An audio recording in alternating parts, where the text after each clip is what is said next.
ఒకసారి మే retreat LEF వాళ్ళది మద్రాసులో జరుగుతూ ఉంటే I could not compromise with their theory. Literature from Billy Graham గారు నిర్ధారణ చేసుకోవడానికి, నిర్ణయం చేసుకోవడానికి ఎందుకు ఆలస్యం చేస్తున్నావు? వాక్యానుసారమైన విధానం మీకు అనిపించలేదు అప్పుడు? ఒక రాత్రి అంతా నన్ను ఒత్తిడి చేశాడు. 40 సంవత్సరాలు ఈ విశ్వాసంలో స్థిరముగా ఉన్నారు. డివి కృపాకర్రావు గారే ఓకే, వాళ్ళ విశ్వాసులు వాళ్ళు. అవునండి, స్టువార్ట్పురం దేవసాయం గారు అంటాం. ఒక రాత్రి అంతా దేవుని అడుగుతానే ఉన్నా. తెల్లవారుజామున అది దర్శనం. అదంతా మీరు చదివిన ఏసీటీసీలోనే మీరు చదివిన కాలేజీలోనే మీరు ప్రిన్సిపల్గా పనిచేశారు. అవునండి. సిరంపూర్ లాంటి ఒక ప్రఖ్యాతిగాంచిన యూనివర్సిటీ నుంచి హోమిలెటిక్స్లో మొట్టమొదటి PhD స్కాలర్గా అవార్డు పొంది జీవితంలో అదురుబాటు కలిగించే సంఘటన. మీ ఏకైక కుమారుడు, మీ ప్రాణం వంటి వాడు. ఎలా జరిగిందండి ఆ ఇన్సిడెంట్ అసలు?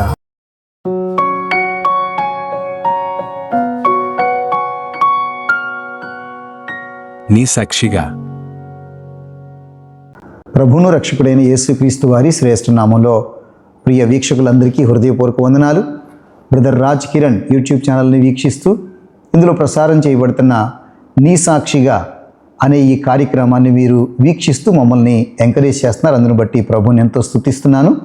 గడిచిన 5 ఎపిసోడ్లో ఎంతోమంది దైవజనులను మీకు పరిచయం చేశాం. ఈ 6వ ఎపిసోడ్లో కూడా ఒక విశిష్ట అతిథిని మీ ముందుకు తీసుకొస్తున్నాం. వారెవరో కాదు, అనపర్తి జాన్ ప్రభాకర్ గారు, reverend doctor Anaparthi John Prabhakar గారు. వీరు ఏసీటీసీ మాజీ ప్రిన్సిపల్ గారు.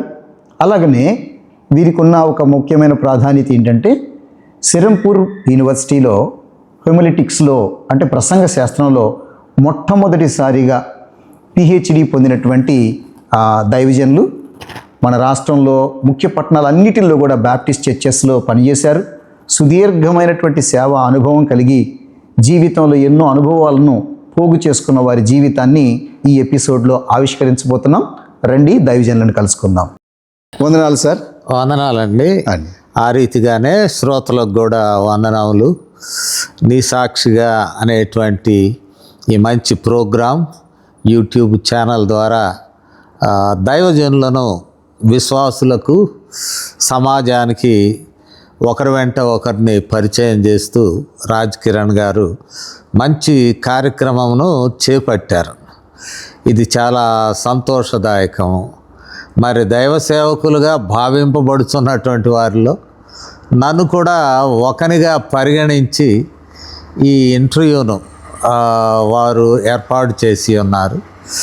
కావున వారికి వందనములు, శ్రోతలందరికీ కూడా వందనాలు తెలియజేస్తూ ఈ కార్యక్రమం మీ అనుదిన విశ్వాస జీవితానికి లేక మరి సామాన్య జనులు అంటే సమాజంలో కూడా మేలుకరంగా ఉండాలని ఆశిస్తూ ఉన్నాను.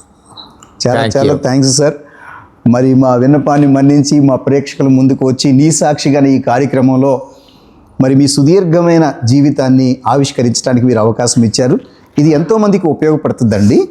ఈ వయసు వరకు మీరు జరిగించిన ఇన్ని సంవత్సరాల సుదీర్ఘ పరిచర్య అనుభవము మరి చూస్తున్న విశ్వాసులకు, అట్లాగే దేవుని పని జరిగిస్తున్న దైవజనులకు ఇది ఎంతో ఉపయుక్తమైన కార్యక్రమం అని నమ్మి ప్రభువుని ఎంతో స్తుతిస్తూ ఈ కార్యక్రమంలో మనం ముందుకు వెళదాం. మీరు చూస్తున్నారు అనపర్తి జాన్ ప్రభాకర్ గారిని చూస్తున్నారు.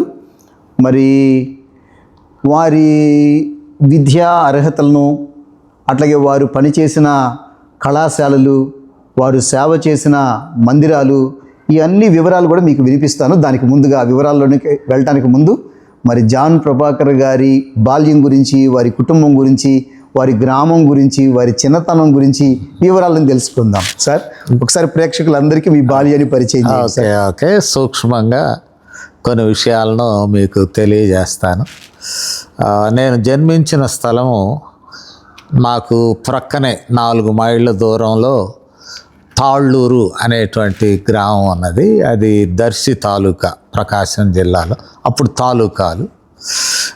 మా తల్లిదండ్రులు ఇరువురు కూడా ఉపాధ్యాయ వృత్తిలో ఉన్నారు కాబట్టి వారు అధ్యాపక వృత్తిలో ఉన్నవారు. మరి వివిధ రీతులుగా వివిధ చోట్ల వారు ఉద్యోగాలు చేసుకుంటూ చివరికి ముండ్లమూరు, ఈ పోలవరం గ్రామం ముళ్ళమూరు మండలం అయినది ఇప్పుడు. ఆ ముళ్ళమూరు మండలంలో వారిరువురు అధ్యాపకులుగా వృత్తిని ప్రారంభించారు. కొన్ని విషయాలు ఖచ్చితంగా చెప్పవచ్చు, అందులో ఏమీ ఇబ్బంది లేదు. ఆ గ్రామంలో స్కూలుని అప్గ్రేడ్ చేసుకోవడానికి గ్రామస్తులు ఇష్టపడ్డారు. సార్ ఇష్టపడితే మా నాన్నగారు హెచ్ఎం, మా మదరు అసిస్టెంట్ ఇద్దరే అందులో. అప్గ్రేడ్ చేసుకోవాలండి పంతులు గారు, కొంచెం హాజరు పెంచండి అని అడిగారు. సార్ మీ పిల్లలను పంపకుండా హాజరు నేను ఎట్లా పెంచాను సార్ అంటే ఇమాజినరీ ఫిగర్స్ వేసి రాని పిల్లలను కూడా ఒక పెద్ద లిస్ట్ చేసి చూపించమని అడిగారు.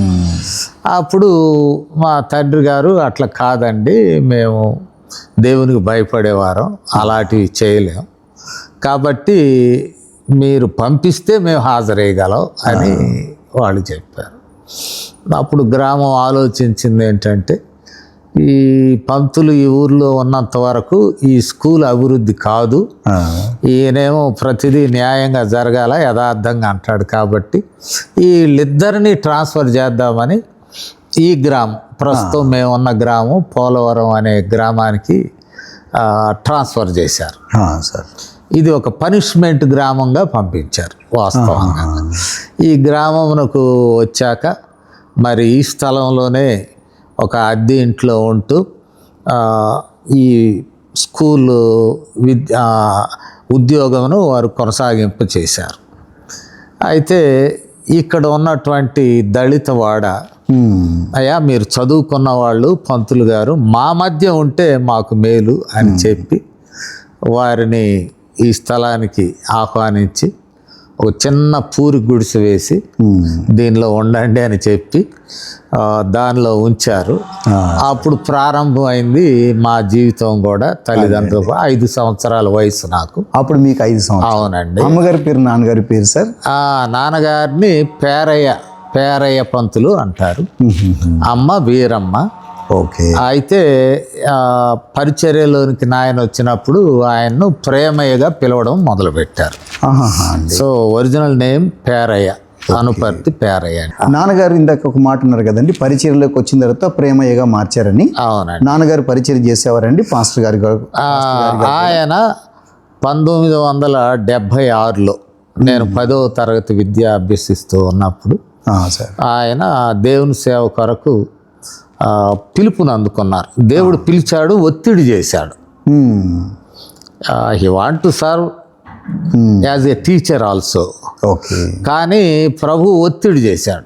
ఒత్తిడి చేసినందువలన ఆయన రాజీనామా చేసి పూర్తి కాలపు పరిచర్యలోకి వచ్చారు.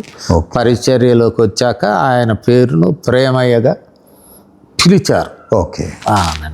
బాల్యంలో మరి నాన్నగారు దైవజనులు, మరి అమ్మగారు కూడా దైవజనురాలు, దైవభక్తి కలిగిన కుటుంబంలో పెరిగిన మీకు ఎలాగా దేవుణ్ణి పరిచయం చేశారంటే, చిన్నప్పుడు మీ జీవన విధానం ఎలా ఉండేదండి ఇంట్లో? వాస్తవంగా 5 తరగతుల వరకు అండి తల్లిదండ్రులే నాకు అధ్యాపకులు. ఇదే స్కూల్లో చదివాను. సార్ క్రైస్తవ కుటుంబంలో పుట్టాను కాబట్టి మా తల్లిదండ్రులు బాల్యం నుండి కూడా వారు ఒక ఒప్పందం దేవునితో చేసుకున్నారు. నాకు తెలియదు, ఐఎమ్ నాట్ అవేర్. వివాహము జరిగాక కొద్ది సంవత్సరాలు వారికి పిల్లలు లేరు. ప్రభువుకు ఒప్పుకున్నారట, కుమారుడిని ఇస్తే పరిచర్యకి ఇస్తామని. సో ఆ మాటను నాతో పదే పదే మాట్లాడుతూ, అయ్యా నీవు పరిచర్యకి వెళ్ళవలసిన వాడవు అనే మాట మాట్లాడుతూ నన్ను దైవ భయంలో పెంచడానికి వారు ప్రయత్నం చేశారు. కానీ నేను అంటే నా వ్యక్తిగతమైనది ఇక రక్షణ ఇవన్నీ. కారణం ఏంటంటే మరి కళాశాల విద్య ప్రారంభమయ్యేసరికి వారి పరిధిలో ఉండడం కష్టమైనది. వారి పర్యవేక్షణ కూడా ఉండదు. ఈ గ్రామంలో వాళ్ళు ఉండేవాళ్ళు. నన్ను పట్టణాలకు పంపించారు. కానీ వారు పెంచిన పెంపకము క్రమము నన్ను వెంటాడినది. హై స్కూల్లో హైయెస్ట్ ఎడ్యుకేషన్ 10వ తరగతి కాబట్టి 10వ తరగతికి మా ప్రక్కన ఉన్న మారేళ్లకు వచ్చాము. ఇక్కడ 10వ తరగతి ముగించాక గుంటూరు తీసుకెళ్లారు మా నాన్నగారు. అక్కడ ఆంధ్ర క్రిస్టియన్ కాలేజ్ ఉన్నది, ఏసీ కాలేజ్ అంటారు. అందులో చేర్చాడు. ఉల్ఫాల్ అనే హాస్టల్లో చేర్చాడు. సార్ అక్కడనే నా యొక్క ఇంటరు, తర్వాత కాలంలో డిగ్రీ, హైయర్ ఎడ్యుకేషన్ మా దూర విద్యలో నేను ముగించాను, మాస్టర్ ఆఫ్ ఆర్ట్స్. అయితే యవన వయసు వచ్చేటప్పటికే మీరు యేసు ప్రభుని నమ్ముకున్నారా, లేదంటే బాల్య దశలోనే మీరు ప్రభుని నమ్ముకున్నారా? ఎట్లా మీ మీ మీ రక్షణ అనేది ఎలా? అది మంచి ప్రశ్న అండి. అండి బాల్యము ఇంచుమించు హయ్యర్ అంటే 8th క్లాస్ వరకు కూడా మా తల్లిదండ్రులు ఇచ్చినటువంటి క్రమశిక్షణ, వారు పెట్టే భయం నన్ను బాగా కంట్రోల్లో పెట్టినది, డిసిప్లిన్లో పెట్టినది. ఆఫ్టర్ దట్ కొంచెం 9th 10th వచ్చేసరికి స్నేహితుల ప్రభావం కొంచెం నా మీద పడినది. పడినా కూడా జాగ్రత్త పడినాను. ఎందుకంటే మా తల్లిదండ్రులు కొన్ని ఇన్స్ట్రక్షన్స్ ఇచ్చేవారు. డబ్బుల విషయంలో కూడా చాలా ఇన్స్ట్రక్షన్స్. 10 రూపాయలు ఇస్తే మా నాన్నగారు 100 సార్లు అడుగుతాడు ఆ వివరాలు, ఖర్చులేంటి, దేనికి ఖర్చు పెట్టారు, ఎందుకు, కారణం ఏంటంటే ఏదైనా చెడు పనులకు డబ్బులు వాడతాము, ఈ పిల్లలు చెడిపోతూ ఉన్నారు అనేటువంటి అభిప్రాయంతో, మరి తండ్రి గారు ఎవాంజలికల్ బ్యాక్గ్రౌండ్ నుండి వచ్చినటువంటి వారు, వారి దృష్టిలో రక్షణ గురించి వారు బోధల్లో నేను వింటూ ఉండేవాడిని. ఎందుకంటే it was compulsory for me.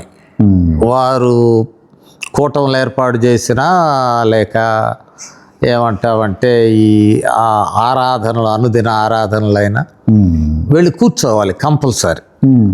కూర్చోకపోతే వారు ఒప్పుకోరు, పెద్దవాడిని అయ్యాక కూడా. ఎప్పుడైనా మీటింగ్స్ జరిగినా కూడా, బాబు నీకు ఎప్పుడు సెలవులరా అప్పుడు మీటింగ్స్ పెడతాను అనేవాడు. నాతో నీకేం పని నాన్నగారు, మీరు జరిపించుకోండి అంటే, లేదు నువ్వు ఉండాలి అనేవాడు. అంటే ఈ వీరి యొక్క భక్తి కార్యక్రమాలన్నిటిలో నన్ను ఇన్కార్పొరేట్ చేసేవారు. అందువలన నేను వారి యొక్క సిద్ధాంతపరమైన విషయాలు నాకు నచ్చలేదు అండి. ఒకసారి మే రిట్రీట్ LF వాళ్ళది మద్రాసులో జరుగుతూ ఉంటే ఒక దైవజనుడిని నాకు తోడుగా పంపాడు. ఒక రాత్రి వేళ నేను పడుకున్న దగ్గరకు వచ్చి ఆ దైవజనుడు నా ప్రక్కన కూర్చొని తెల్లవారే వరకు, అయ్యా లే, నీ పాపంలో ఒప్పుకో, ప్రార్థన చేయి, నేను నీకు తోడుగా ఉన్నాను అని తెల్లవారే వరకు నన్ను ఒత్తిడి చేశాడు. నేను ఎందుకో కఠినంగా ఉండిపోయాను. ఆ దైవజనుడు కూడా ఈ మధ్యనే చేమకర్తిలో పరిచర్య చేసి ప్రభు దగ్గరికి వెళ్ళాడు. ఆయన ఏంటి బాబు ఇంత కఠినాత్ముడిగా ఉన్నావా అంటే, సహజంగా ఒప్పుకోవడం, కన్ఫెసింగ్ సిన్స్, ఆ ఒప్పుకొని మరి క్షమాపణ అనేటువంటి నిర్ధారణ, ఇవన్నీ కూడా ఒత్తిడితో జరుగుతున్నట్లుగా నేను భావించాను. I could not compromise with their theory of salvation. నేను ఈ రీతిగా ఉన్నప్పుడు I use to read literature from Billy Graham garu. బిలీ గ్రహం గారి ఈ వీటిలో క్రూసైడ్స్లో నేను ఎక్కడా అటెండ్ కాలేదు. ఆ దినాల్లో రేడియో కూడా అంత పాపులర్ కాదు. రేడియోస్ ఉన్నాయి కానీ ఈ ప్రసంగాలు వచ్చేటువంటి స్టేషన్స్ అందుబాటులో లేవు ఆ రోజుల్లో. Only literature, printed literature I use to get. ఆ లిటరేచర్ నేను క్రమంగా చదువుతూ ఉండేవాడిని.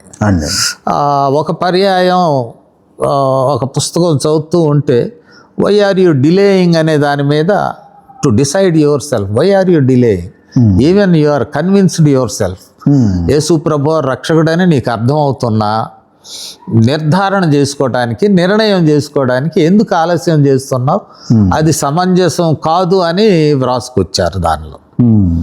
అప్పుడు నేను ప్రార్థన చేసుకుని ఐ హ్యావ్ డిసైడెడ్.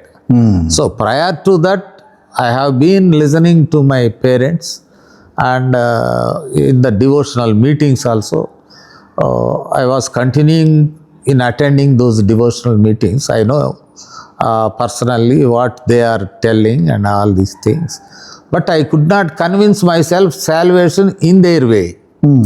నువ్వు కూర్చో, ప్రార్థన చేసుకో, ఒప్పుకో ఒక బలవంతపు ప్రక్రియలా కనిపించేది మీకు. బలవంతమే. ఐ ఎక్స్పీరియన్స్డ్ ఆ బలవంతం చెన్నైలో. Not from the free will. ఒక వ్యక్తి తన అవగాహనలో నుంచి, తన గ్రహింపులో నుంచి, ఒప్పుకోలో నుంచి కాక, అవునండి, పెద్దల ఒత్తిడి చేత. అది సరికాదని నేను ఆ విధానంలో నేను లోబడలేదు. అది వాక్యానుసారమైన విధానం మీకు అనిపించలేదు, అప్పుడే అనిపించలేదు. అందుకని నేను కొంచెం కఠినంగా ఉన్నాను ఆ పద్ధతికి, యేసుక్రీస్తు వారికి కాదు, ఆ పద్ధతికి నేను కఠినంగా ఉన్నాను. సో అప్పుడు ఆ దైవజనులు మిమ్మల్ని నడిపించినప్పుడు కూడా, అవునండి, యేసుక్రీస్తు పట్ల ఉన్న కాఠిన్యం కాదు, అది కాదండి, కాదు. ఆ పద్ధతి ఏదైతే ఉందో ఆ పద్ధతికి మీరు అవును అంగీకరించలేకపోతే. అవును, ఒక పీక్ స్టేజ్ అది. ఎప్పుడంటే ఒక రాత్రి అంతా నన్ను ఒత్తిడి చేశాడు. అది బహుశా మీ ఎంత వయసు అప్పుడు చెప్పగలుగుతారు, ఏమైనా గుర్తుందండి? మేబీ 20+.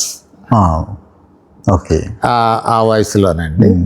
అయితే మా తండ్రి గారికి చెప్పారు, అయ్యా పిల్లాడు కఠినంగా ఉన్నాడు, ప్రార్థన చేయమంటే చేయట్లేదు, ఒప్పుకోమంటే ఒప్పుకోవడం లేదు అని. అంటే ఒప్పుకోలు అనేది అది ఫ్రీ విల్ అనే కాదు, పరిశుద్ధాత్మ దేవుని యొక్క కంపల్షన్ కూడా ఉంటుందని నా నమ్మకం. అవును కదండి. Yes, I have committed. దావీదు అంటాడు, నేను పాపం చేసినాను. ఆ మనుషుడు నీవే అంటే అవును నేనే. అలాంటి కంపల్షన్ కూడా పరిశుద్ధాత్మ దేవుడు ఇస్తాడని నా అభిప్రాయం. వారు అట్లా అన్నారు. సరే, బిల్లీ గ్రహం గారి లిటరేచర్ మీరు చదువుతుండగా, అవునండి, మీకు అలాంటి కంపల్షన్ వచ్చింది. Yes, final. తర్వాత మా తల్లిదండ్రులు కూడా అర్థం చేసుకున్నారు. వాళ్ళు ఎవాంజలికల్ బ్యాక్గ్రౌండ్ అయినా దే అండర్స్టూడ్. ఏమిటి అంటే, అబ్బాయిని ఇంక మీరెవరు ఒత్తిడి చేయొద్దు, దేవుడు మాకు వాగ్దానం ఇచ్చాడు, ఆ బాబు రక్షణలోకి వస్తాడు, పరిచర్యలోకి వస్తాడు. ఈ రెండు విషయాల్లో దేవుడు క్లియర్గా మా ఇద్దరికి వాగ్దానం చేశాడు. కాబట్టి ఆయన సహా దైవజనులను అబ్బాయిని ఒత్తిడి చేయొద్దు అని వారు అందరికీ చెప్పేశారు. సో వాళ్ళు అమ్మయ్య నన్ను వదిలేశారు అనుకున్నాను. కానీ ఈ వైపు బిల్లీ గ్రహం గారి యొక్క ఈ లిటరేచర్, ప్రింటెడ్ లిటరేచర్, ఆడియో కూడా నాకు దొరికింది కాదు. దాన్ని నేను క్రమేణా అభ్యాసం అంటే చదువుతూ ఆయన మ్యాగజైన్స్ కూడా దొరికాయి నాకు.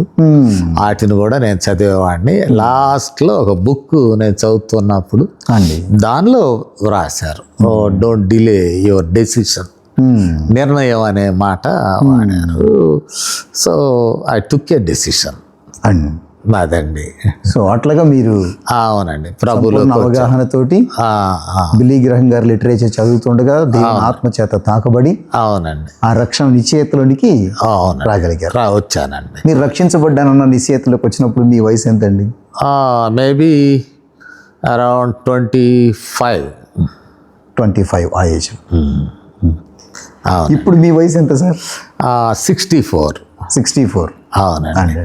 అంటే ఆల్మోస్ట్ ఇప్పటికీ మీరు రక్షించబడి అంతే కదా, ఒక 40 ఏళ్ళు అటు ఇటుగా. 40 ఏళ్ళు అటు ఇటుగా. 40 ఏళ్లలో ఆ విశ్వాసంలో చలనం లేదండి. ఎందుకంటే దైవజనులు పెద్దవారితో మాట్లాడాను నేను ఈ విషయాలు. ఆయన అన్నారు, decision makers are not that much strong, they may go back again into the past life అని అన్నారు. ఒక పెద్ద ఆయన ఏదో ఇట్లాగా చదివి యేసు ప్రభు దేవుడిని అర్థం చేసుకుని నా పాపాలను ఒప్పుకున్నాను, ప్రభు రక్షించడం అని చేతులకు వచ్చేవాళ్ళు అంత స్థిరంగా ఏమి ఉండరు అని నాతో అన్నారు. అంటే నేను కాదండి అని చెప్పాను. అంటే వారి ఉద్దేశంలో మరి ఎలాగూ రక్షించబడితే వారు స్థిరంగా ఉంటారండి వారి పద్ధతి? ఇది ఈ ప్రక్రియ. ఆ. They certainly people will force them to confess their sins and they will be the servants of lord will be supervising the process of confession. ఒప్పుకుంటున్నాడు, ఏ పాపాన్ని ఒప్పుకుంటున్నాడు, ఎట్లా ఒప్పుకుంటున్నాడు, ఇవన్నీ కూడా వాళ్ళు ఇంటూ సూపర్వైజ్ చేస్తారు. తర్వాత దే బికమ్ కన్విన్స్డ్, ఓహో ఒప్పుకున్నాడు పాపాలన్నీ అని. అంటే దేవుడు కాదు, ఒప్పుకుంటారు. ఆ వ్యక్తి పాపాన్ని వాళ్ళు వాళ్ళ మీద చేతులు పెట్టి ప్రార్థన చేస్తారు, ప్రభువా ఒప్పుకున్నాడు నాయన కరుణించు అని అంటారు. ఆ తర్వాత అగైన్ దేసే దేవుడు నీకు చెప్తాడు ఒక రోజున నీ పాపములు క్షమించబడినవి అని అంటారు. So that person need to wait till he get confirmation from God. ఇట్లా ఉంటుంది. అయితే ఈ సమయంలో ఇంకొక విషయం చెప్పాలి. మా ప్రక్కన ఉంటాడు మా విశ్వాసంలో సహోదరుడు యోహాను గారని, మా నాన్నగారి దగ్గర రక్షణ పొందిన వ్యక్తి. ఆయన కూడా పరిచర్యలో ఉన్నాడు, దైవ సేవలో ఉన్నాడు. ఆయన ఇట్లా జరిగిందన్న అని చెప్పాను. ఆయన మాత్రం వెంటనే నన్ను గట్టిగా హగ్ చేసుకుని, చాలా శుభవార్త చెప్పావు తమ్ముడు, దేవుడు నీకు తోడుగా ఉంటాడు. He's also an evangelist in the same tradition. But he was convinced that this is a good decision and that you have taken in a right time. Be continue అని. And also that is according to the Bible. According to the Bible అని ఆయన కూడా అర్థం చేసుకున్నాడు. I'm not also that much matured biblically, common మ్యాన్గా ఉన్నాను అప్పుడు. ఆ టైంలో జరిగిందండి.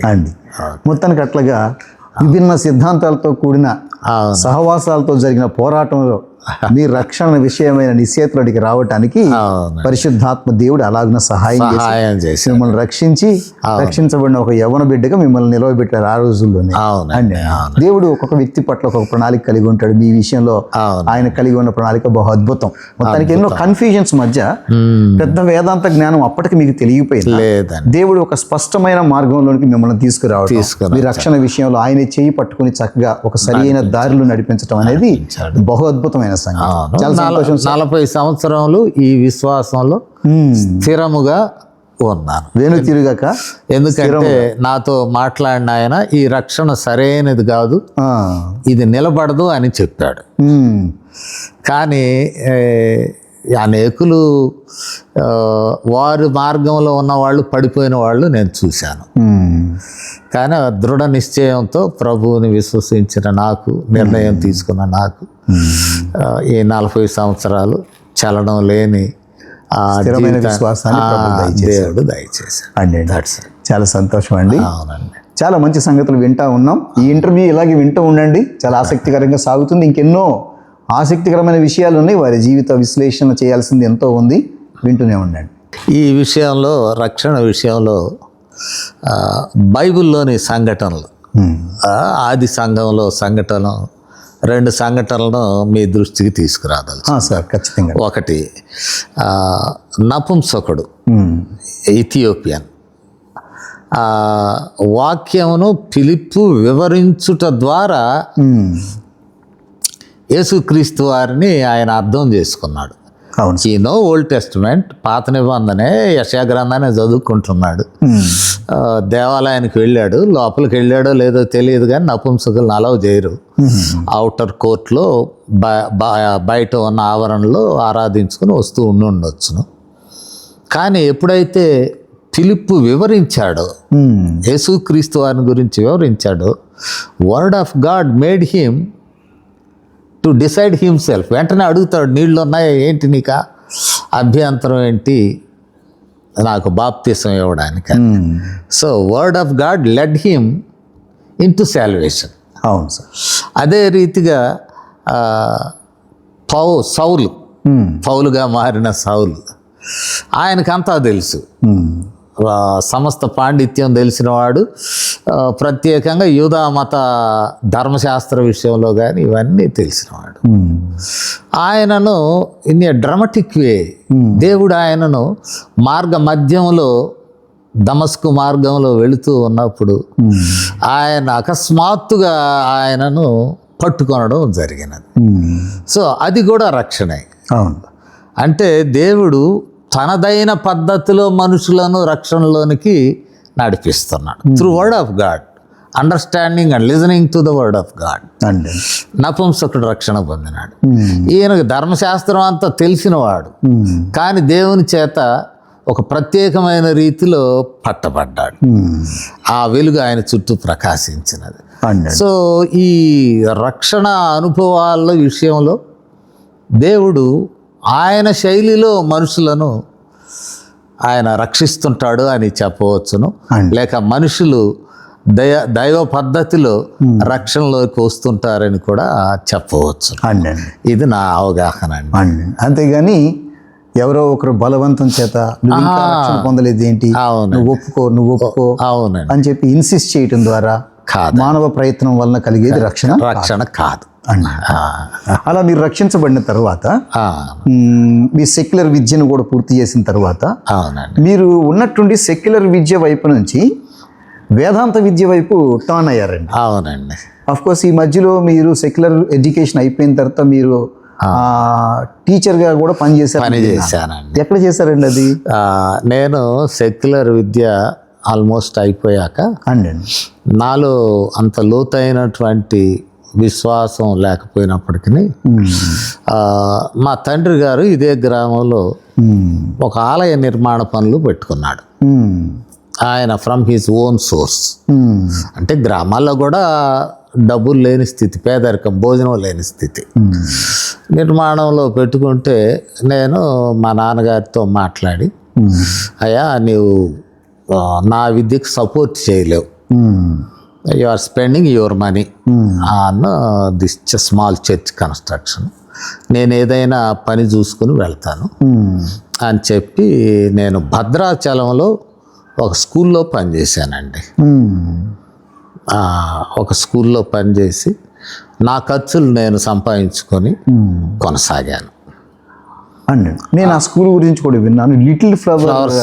అవునండి, లిటిల్ ఫ్లవర్స్ హై స్కూల్ అని చెప్పి. అవునండి. అవునవును. మీరు రాసిన మీ జీవిత చరిత్ర, మీ సాక్ష్యాన్ని మీరు రాసిన నేను నడిచిన దారి అనే పుస్తకంలో వారి పలుకులు కూడా నేను విన్నాను. అవునండి. ఈ రోజు కూడా మిమ్మల్ని ఫ్రెష్ గా వాళ్ళు వారి గుండెల్లో గుర్తుపెట్టుకోవటం, ఈ రోజు కూడా మీ పట్ల వారు చూపిస్తున్న ఆదరాభిమానాలు, అవునండి, అది చాలా గొప్ప విషయం అండి. అంటే అప్పట్లోనే మీరు అధ్యాపకునిగా బలమైన ముద్ర అటు మేనేజ్మెంట్ కి ఇటు విద్యార్థుల హృదయాల్లో కూడా వేస్తున్నారండి. వాళ్ళతో కలిసి యథార్థంగా పనిచేశారు అండి. అక్కడ ఉంటుండగా మా తల్లిదండ్రులు వివాహం చేస్తాము రండి అని తీసుకొచ్చారు. అండి. అక్కడే కంటిన్యూ చేసేవాడిని. సో అక్కడ ఉండగా మీకు మ్యారేజ్ చేయాలని నిర్ణయించారు, మ్యారేజ్ కోసం తీసుకొచ్చారు. అక్కడ వచ్చిన తర్వాత అయిందా సార్ మీ మ్యారేజ్? వచ్చిన తర్వాత మా నాన్నగారు ఒక విషయం చెప్పారు, నీ పెండ్లి జూలై 27 జరుగుతుందిరా అన్నాడు. పిల్ల ఎవరు అని అడిగాను. అంటే జూలై 27వ తారీఖు అని దేవుడు చెప్పాడు అనుకున్నారా లేదండి? దేవుడు చెప్పాడట. హార్డ్ ఏ వాయిస్. నాన్నగారు ప్రార్థన చేస్తుండగా మీ వివాహం జూలై 27 జరిగింది. పిల్లల సంగతి ఏంటి ప్రభు అంటే జూలై 27 అన్నాడంట. అదే రోజు మా చెల్లికి కూడా పెండ్లి అని చెప్పి మొదలు పెట్టాడు. అయితే మ్యాచెస్ చూడలేదు, చూడకుండా తేదీ నిర్ణయించాడు. నిర్ణయిస్తే నా దగ్గరకు వచ్చి నన్ను తీసుకొచ్చాక చెప్పాడు, అబ్బాయి అమ్మాయిని చూస్తాం ఇక. చూసినప్పుడు ఇట్లాగే మే దాటిపోయింది, అక్కడ అకాడమిక్ ఇయర్ అయిపోయింది. నేను పనిచేసే స్కూల్లో పరీక్షలు రాశారు పిల్లలు. అప్పుడు నేను వచ్చిన తర్వాత ఇక అమ్మాయిని చూద్దాము. అయితే నేను కట్నం తీసుకున్నాం, ఎందుకంటే అది దైవ చిత్తానికి వ్యతిరేకం. పలానా తేదీన పెండ్లి జరగాలి, ఈ 2 షరతులు. ఈ షరతులతో వెతుకుతున్నారు బాగా. వెతుకుతూ ఉంటే అనుమాన పడుతున్నారు ప్రజలు, డేట్ ఎందుకు, పిల్ల కుదరకుండా, పిల్లవాడికి కట్నం వద్దంటున్నాడు, ఏదో లోపం ఉన్నవాడు. అందుకని చాలా కష్టం అయిపోయింది. అండి. చివరికి ఒక అమ్మాయిని సిద్ధం చేశారు. She was also a teacher. చేసి జూలై 27 వచ్చింది. మేము బాగా అన్నీ సిద్ధం చేసుకున్నాం. ఏంటి ఆహారం ఉదయానికల్లా వండి ముగించేసాం. ఇక అమ్మాయి వస్తే వివాహం స్టార్ట్ కావాలి 10 o'clockకి. మేము బస్సు కూడా మేమే పంపించాం. అంటే నాన్నగారిది అమ్మాయికి ఖర్చు ఉండకూడదు అని బస్సు కూడా మేము మాట్లాడి పంపాం. ఆ బస్సు పెళ్లి కుమార్తె లేకుండా వచ్చింది. పెళ్లి కుమార్తె లేకుండా వస్తే ఏంటి అంటే పెళ్లి కుమార్తె లేదు, జంప్ పెట్టి వెళ్ళిపోయింది. పెండ్లి భోజనం అయింది, బస్సు వెళ్ళింది, వచ్చేసింది. అప్పుడు ఒక చర్చ జరిగినది. కొందరు అన్నారు విశ్వాసులు, ప్రేమయ్య గారికి దేవుడు చెప్పాడా తేదీ, దయ్యం చెప్పిందా అనే ఒక డిస్కషన్ తెచ్చారు. ఈ డిస్కషన్ జరుగుతూ ఉంటే మా నాన్నగారి శిష్యుడే, అంటే మా నాన్నగారి దగ్గర విద్య అభ్యసించిన ఒక క్రైస్తవేతరుడు, హైందవ స్నేహితుడు, ఆయన గట్టిగా ఉన్నాడు.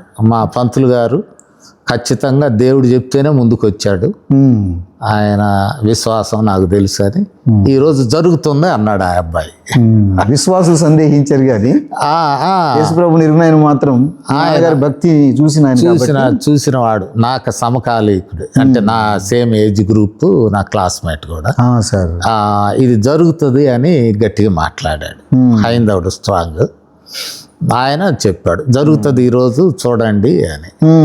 తర్వాత ఇలాంటి తర్జన భర్జనలో ఉంటుండగా అప్పుడు పెండ్లి చేసుకోవాలి ఎట్లా అంటుండగా ఇప్పుడు మా పాస్టమ్ గారి తల్లిదండ్రులు పెండ్లి చూడడానికి వచ్చారు అండి. వచ్చి వాళ్ళ అమ్మాయిని సిద్ధం చేశారు. ఒంగోలు నుంచి వారు పెళ్లి చూడటానికి వచ్చారు. So they prepared there daughter. అక్కడ ఆన్ ద స్పాట్ అంతా 1 hourలో అక్కడకు ఆలయంలోకి 10 గంటలకు తీసుకొచ్చి కూర్చోబెట్టారు. ఆ రీతిగా వివాహం అయినది. అది 85లో అయినది. అది కూడా 41 years ఇప్పటికి. So that marriage also strong. అండి. అమ్మగారి పేరండి? రేవతి గారు. అవునండి. మరి ఆన్ ద స్పాట్ తల్లిదండ్రులు నిర్ణయం తీసుకున్నారు, బాగానే ఉందండి. అవునండి. మరి ఆ సమయంలో యవనరాలుగా తన అంగీకారం కూడా ముఖ్యం కదా. ఆ టైంలో అప్పటికప్పుడు మీతో షేర్ చేసుకోలేకపోయినా అప్పుడు వివాహం అయిపోయింది కాబట్టి తర్వాత తన అభిప్రాయాలు మీతో ఏమని షేర్ చేస్తారండి? తన ఫీలింగ్స్ ఏంటంటే అంటే she is also very submissive to her parents. అండి వాళ్ళు పేరెంట్స్ మేలైనదే చూస్తారు అనే అభిప్రాయం ఆకున్నది. సో అక్కడ కూడా భక్తి కలిగిన కుటుంబం తల్లిదండ్రుల పట్ల. And let me spell out, DV Krupakar Rao గారే వాళ్ళ విశ్వాసులు. వాళ్ళు పరిశుద్ధమ్మ గారు ఆయన వైఫ్ వాళ్ళు వచ్చారండి. మీరు ఈ వీడియో చూస్తూ ఉండగా ఈ వీడియో మేము రికార్డ్ చేయడానికి కరెక్ట్గా ఒక 4 రోజులకి వెనక డివి కృపాకరావు గారు ప్రభు దగ్గరికి చేర్చబడ్డారు. మరి ఈ సమయంలో వారిని జ్ఞాపకం చేసుకోవటం ఎంతో ఆశీర్వాదకరం. ఎంతో గొప్ప పరిచర్య జరిగించి 100కు పైగా సంఘాలు ఈ పరిసర ప్రాంతాల్లో కట్టి అనేక మంది సేవకులను సిద్ధపరిచి దివ్యమైన పరిచర్య జరిగించిన ఆ దైవజనుని జ్ఞాపకం ఆశీర్వాదకరం. డివి కృపాకరావు గారే ఇదిగో మనము మాట్లాడుతున్న అయ్యగారి యొక్క వివాహం కూడా జరిగించారు. అవునండి. అవును సార్. ఈ వివాహంలో ప్రసంగించారండి వారు? ప్రసంగించారు. ఇబ్బంది పడుతున్నప్పుడు ఆయన కన్నీరు పెట్టాడు కూడా, బాగా ఏడుస్తూనే ప్రసంగించాడు. వీడియో తీయలేదు కానీ ఒకవైపు టీయర్స్ మాట్లాడుతూనే ఉన్నాడు.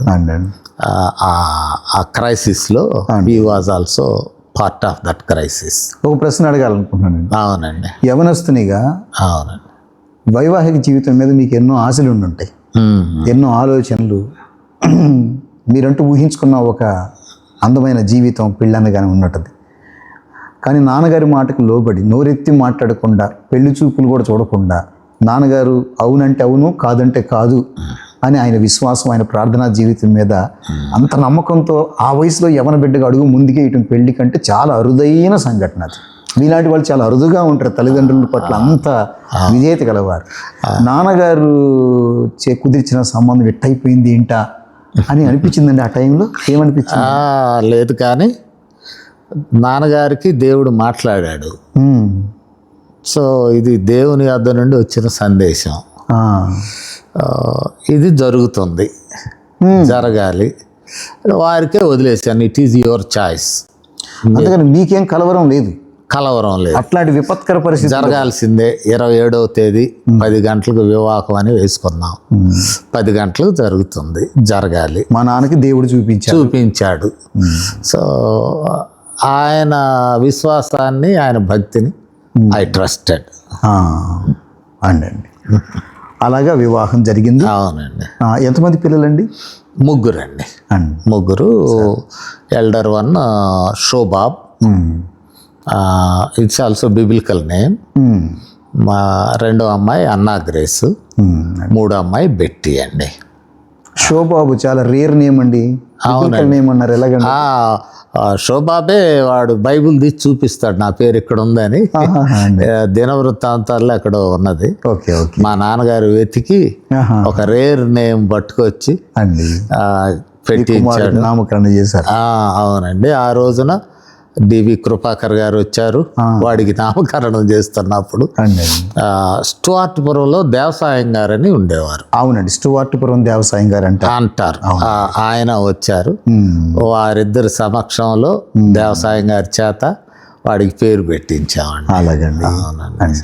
సో అట్లాగా వైవాహిక జీవితంలోకి అడుగుపెట్టిన మీరు సార్ టీచర్గా చదువు అయిపోయిన తర్వాత టీచర్గా చేస్తూ ఉండగానే వివాహం జరగటం. అవునండి అండి. ఆ తర్వాత మీరు గొప్ప వేద విద్యా పారంగతులు అయ్యారు. అవునండి. అసలు సడన్గా ఈ సెక్యులర్ స్టడీస్లో నుంచి, ఈ ఉద్యోగాల్లో నుంచి జీవితం అటువైపు ఎలా మలుపు తిరిగిందండి? ఏంటి ఆ సంఘటన? అది ఒక ప్రత్యేక గుడ్ క్వశ్చన్ ఆల్సో. నేను వివాహం అయిన తర్వాత ఇక వెనక్కి వెళ్ళలేకపోయాను. భద్రాచలం ఆహ్వానం పంపారు వాళ్ళు. భద్రాచలం పెళ్ళయ్యాక మరలా మా దగ్గరికి రండి, మా ఆర్గనైజేషన్లో పనిచేయండి అని. నేను వెళ్ళలేక నేను ఇక్కడే తాళ్ళూరులో స్కూల్ పెట్టాను. స్కూల్ పెట్టి నైట్ టైమ్స్ ముళ్ళమూరు ట్యూషన్స్ ఫుల్గా ఆక్యుపై అయ్యి ఉన్నాను. ఇలా ఉంటున్న టైంలో నేను బస్సు ఎక్కి దిగుతూ వస్తూ పోతూ ఉంటుండగా ఒక పొలిటీషియన్ నన్ను గమనించాడు. ఈయన విద్యావంతుడు, ఈయన మనకు పార్టీలో అవసరం అని హీ డిసైడెడ్ హిమ్సెల్ఫ్. ఆలోపు మండల ఎన్నికలు వచ్చినాయి. ఫస్ట్ టైం మండలాలు ఏర్పడినాయి. ఎన్టీ రామారావు గారి టైం. ఫస్ట్ టైం మండలాలు ఏర్పడితే ముళ్ళమూరు మండలానికి అధ్యక్షుడిగా ఈ బాబుని సెట్ చేస్తున్నాము, ఈయన గమనిస్తున్నాము, రాకపోకల్లో చదువుకున్నవాడు, కుర్రవాడు, బాగుంటాడని నన్ను పార్టీలోకి ఆహ్వానించారు. ఆహ్వానించి సీట్ ఇచ్చి కాంగ్రెస్ పార్టీ వాళ్ళు ముళ్ళమూరు మండలానికి నిలవబెట్టారు. అంటే ఒక విధంగా నేను ఆ విధానంలోకి జారిపోయాను, slided into politics. Okay. అది నా ఇంట్రెస్ట్ అని చెప్పలేను, కానీ నేనైతే స్కూల్స్ పెట్టుకొని నడుపుకుంటున్నాను. దీనిలోనికి నేను కిందకి జారాను. So I have contested as mandal president. Mandal ప్రెసిడెంట్గా ఇక్కడ నేను ముళ్ళమూరు మండలం పోటీ చేశాను. అఫ్ కోర్స్ అప్పుడు బాగా వ్యతిరేక గాలి, ఇంకొక పార్టీ, బలమైన పార్టీ ఉన్నది. నన్ను గెలవనివ్వలేదు వాళ్ళు. గెలవనివ్వకపోగా కొంచెం అవమానం ఉన్నది. ఇంట్లో ఉంటున్నా. ఎక్కడెక్కడ ఎన్నికలు జరిగినాయో అక్కడ గలాటాలు మొదలైనవి. ఓకే. ఈ గలాటాల్లోనికి ఆహ్వానిస్తున్నారు నన్ను. ఇరు వర్గాలు కొట్టుకున్నప్పుడు మా పోటీదారుని పట్టుకొస్తారు కదా. అవునవును. ఈ పరిస్థితుల్లో మా నాన్నగారు వీడిని ఎట్లా ఇక్కడి నుంచి పంపించేయాలా అని ఆలోచిస్తూ ఉన్నాడు. నేను ఆ టైంలో ఏం చేసి ఉన్నానంటే bachelor of divinity Andhra Christian theological కాలేజీలో దూర విద్య కొరకు రిజిస్టర్ చేసుకున్నారు. దూర విద్య బ్యాచిలర్ ఆఫ్ డివినిటీ చేయాలని. అది మీ మనసులో కలిగిన కోరిక ఐ షుడ్ లెర్న్ సంథింగ్, అంటే ఎడ్యుకేషన్ మీద ఉన్నవాడిని. I want to know theology also అనే దాని మీద రిజిస్టర్ చేసుకుని ఉన్నాను. మా నాన్నగారు ఇక ఆలోచించి, నువ్వు ఫుల్ టైం వెళితే కానీ నీకు అర్థం కాదు థియాలజీ, నువ్వు ఇట్లా ఎందుకు కరస్పాండెన్స్ కోర్స్ లాగా, కాబట్టి నువ్వు ఫుల్ టైం స్టూడెంట్గా వెళ్ళు అని చెప్పి నన్ను లోపలికి పంపాడు. నేను లోపలికి వెళ్ళాను, ACTC. So there was a detachment. ఈ గొడవలకు మనకి డిటాచ్మెంట్ ఏర్పడిపోయింది. ఏసీటీసీ రెగ్యులర్ స్టూడెంట్గా నేను కొనసాగుతూ ఉంటుండగా ఇక్కడే జరిగినది ఏంటంటే, ఈ రాజకీయ వ్యతిరేకత వలన మా తల్లిగారిని ఒక రిమోట్ ఏరియాకు ట్రాన్స్ఫర్ చేశారు. ఈ రాజకీయ కక్షతోటి అంటే నాన్నగారేమో రిజైన్డ్, ఆయన ఇంకా ట్రాన్స్ఫర్ లేదు, కానీ ఈమెను ట్రాన్స్ఫర్ చేశారు రిమోట్ ఏరియాకు. ఆమె అక్కడ సిక్ అయినది. సిక్నెస్ రికవరబుల్ కాని స్థితికి వెళ్ళిపోయింది. అప్పుడు మా వాళ్ళు అందరూ పార్టీ తరపున వచ్చి అడిగారు, మా అమ్మ సిక్ అయినది, డిసీజ్డ్ లెక్కన మీకు ఉద్యోగంలో పెట్టిస్తాం, మీరు రండి అని చెప్పి అడిగారు. అంటే అమ్మ ఉద్యోగం మీకు ఇచ్చేటట్లు ఏదో నా క్వాలిఫికేషన్ బట్టి ఏదో సూటబుల్ది వేకెన్సీని బట్టి ఇప్పిస్తాం అన్నారు. వచ్చేసేయమన్నారు. నాన్నగారు అన్నాడు, ఎందుకు లేరా వచ్చేసే సెమినరీలో నుంచి ఎందుకు అన్నాడు. తర్వాత నాన్నగారి స్నేహితులు కూడా అన్నారు, బ్యాప్టిస్ట్ మిషన్లో నువ్వు తట్టుకోలేవు, గబక్కన పోయి చేరావు వాళ్ళ చర్చి స్పాన్సర్తో, నువ్వు అక్కడ కొనసాగలేవు, అబ్బో ఆ గొడవలు తట్టుకోలేవు అని వాళ్ళు అన్నారు. అప్పుడు నేను ప్రార్థన చేసుకున్నాను, ప్రభువా ఇందులోకి జంప్ అయ్యాం, ఒక సిట్యుయేషన్లో మా తండ్రి గారు తీసుకొచ్చి ఇందులో పెట్టాడు పరిచర్యలని, నేను ఇందులోకి వచ్చాను, ఇప్పుడు వెనక్కి రమ్మంటున్నారు, ఈ టైంలో నీ యొక్క డైరెక్షన్ నాకు అవసరం, నీకు పిలుపు లేదు వెళ్ళిపో అంటే నేను ఐ విల్ గో బ్యాక్, ఉద్యోగంలో చేరుకుంటాను, ప్రభుత్వం అనుకూలంగా ఉన్నది, నీవు కావాలంటావా ఖచ్చితంగా నాకు చెప్పు, స్పెల్ అవుట్ కరెక్ట్లీ అని చెప్పి నేను ఒక రాత్రి అంతా దేవుని అడుగుతానే ఉన్నాను. తెల్లవారుజామున అది దర్శనం, నాట్ కళ, I was in semi conscious. దేవుడు మాట్లాడాడు, నీవు ఖచ్చితంగా రావాల్సినదే పరిచర్యకు. నేను ప్రార్థనలో ఇంకొక విషయాన్ని కూడా ప్రార్థన చేసుకున్నాను, పరిచర్యలోకి వస్తే ఈ దైవజనులు ఆర్థిక కష్టాలు పడుతుంటారు, నన్ను అట్లా తిప్పను అంటే పిలువు అని. నేను బిడ్డలు వీళ్ళు మేము ఆర్థికంగా ఇబ్బందులు పడుతూ పరిచర్య చేస్తూ ప్రజలంతా ఆర్థిక స్థితి మీద జాలి పడుతూ వాక్యం ఎవడంటాడు, మా మీద జాలి పడటం జరుగుతుంది, మేము కూడా అయ్యా ఈ ఇబ్బందుల్లో ఉన్నామని ప్రచారం చేసుకోవటమే సరిపోతుంది, ఈ విషయంలో ఆర్థికపరమైనటువంటి స్టెబిలిటీ ఇస్తానంటేనే పిలువు ప్రభువా. సో రెండిటికి ఆన్సర్ వచ్చింది, రెండు విషయాలు దేవుడు చెప్పాడు, నీవు నాకు కావాలి, రెండవది నీ అవసరతలు నేను చూసుకుంటాను. దేవునికి స్తోత్రం. ఆ ఉదయకాలం ఆ విషయం వచ్చాక అప్పుడు మా నాన్నగారి స్నేహితులకు చెప్పాను, దేవుడు మాట్లాడుతున్నాడు, నేను వెనక్కి రాను, ఐ విల్ కంటిన్యూ అని. అప్పుడు మా తండ్రి గారు కూడా ఈ అప్హోల్డెడ్ మీ, ఓకే యూ కంటిన్యూ అని చెప్పి ప్రేమించడం మొదలుపెట్టాడు. పరిచర్యకు ఫుల్ టైం వెళ్ళాను కదా, ఆయనలో కూడా గౌరవం పెరిగింది. ఓకే, మీ సమర్పణ మీ తండ్రి గారికి మీ మీద గౌరవాన్ని పెంచింది. Yes, exactly.